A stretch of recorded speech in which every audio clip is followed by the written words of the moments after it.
Egg Manchurian আমরা বেশিরভাগ সময়ই রেস্টুরেন্টে খেয়ে থাকি, কিন্তু আজ আমি বাড়িতেই বানিয়ে ফেললাম। প্রথমে ডিমগুলো সেদ্ধ করে ছোটো ছোটো করে কেটে নিলাম। এদিকে একটি বাটিতে ময়দা, চালের গুঁড়ো, হলুদ, লবণ, গুঁড়ো লঙ্কা আর জল মিশিয়ে একটি পেস্ট তৈরি করে রাখলাম। এখন কড়াইতে তেল দিয়ে সব ডিমগুলো ভেজে নিলাম।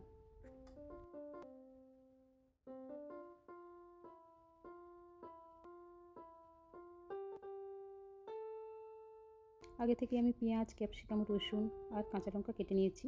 ওই একই তেলে সব কিছু ভেজে নিলাম।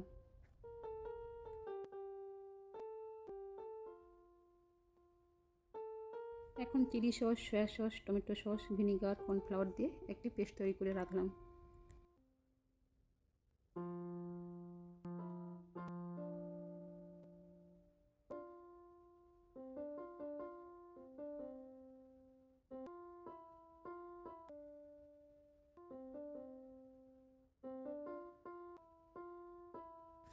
এখন এগ মাঞ্চুরিয়ান পুরো রেডি। উপর থেকে গোলমরিচের গুঁড়ো আর কাঁচা লঙ্কা দিলাম।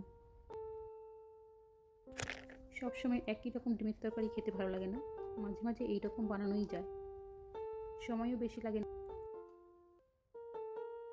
পরের ভিডিওতে আরও নতুন কিছু রেসিপি নিয়ে আসছি।